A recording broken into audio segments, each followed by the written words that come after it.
ஒரு பசுமை நிறைந்த காட்டில் குட்டி வெள்ளை பூனை மீனு மகிழ்ச்சியாக ஓடி விளையாடிக் கொண்டிருந்தது.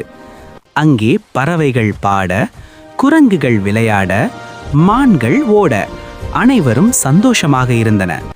மீனு மரத்தின் கீழ் உட்கார்ந்து, அடேங்கப்பா, என்ன ஒரு அழகான காடு என்று மகிழ்ச்சியாக பார்த்து, அப்போது திடீரென காட்டில் டக் டக் என்ற சத்தம் கேட்டது.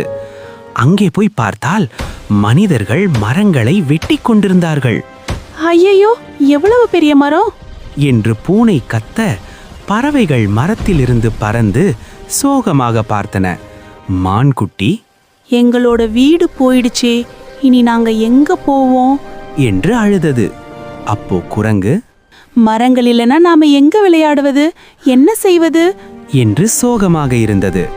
இதையெல்லாம் பார்த்த நம்ம மீனு கவலையாக, நான் இப்போது ஏதாவது செய்யணும், அப்போதான் இந்த காட்டை காப்பாற்ற முடியும் என்று முடிவு செய்தது.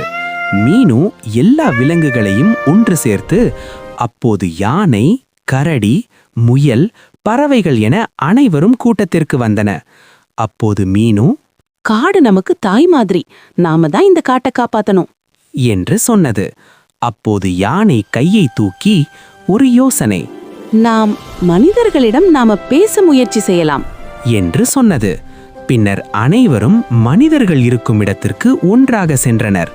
பறவைகள் மனிதர்களிடம், ப்ளீஸ் ப்ளீஸ், மரங்களை வெட்ட வேண்டாம், ப்ளீஸ் ப்ளீஸ் என்று பாடினர். அப்போது யானை கோபமாக, யாரும் மரக்கட்டைகளை எடுத்து செல்ல விட மாட்டேன் என்று தடுத்து நின்றது. மீனு தைரியமாக மனிதரிடம் நெருங்கி கண்ணீர் கண்களுடன் மனிதர்களை பார்த்தது.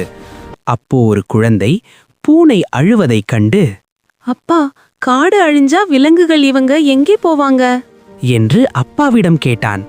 மனிதர்கள் கொஞ்சம் யோசித்தார்கள். பின்னர் மரம் வெட்டுவதை நிறுத்தினார்கள்.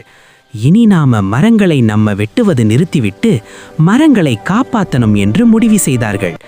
இதுவரை செய்த தவறுக்காக அவர்கள் புதிய மரக்கன்றுகளை நட்டார்கள். இதனை கண்ட விலங்குகள் மகிழ்ச்சியாக துள்ளி குதித்தன. பறவைகள் மீண்டும் புதிய கூடுகள் கட்டி அதில் குடியிருந்தன.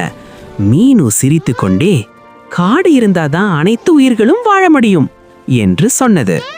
மரங்களை காப்பாற்றினால் நம் வாழ்க்கை காப்பாற்றப்படும். காடுகள் நம்முடைய நண்பர்கள். நன்றி. அடுத்த நல்ல கதையுடன் வருகிறேன். பபாய்.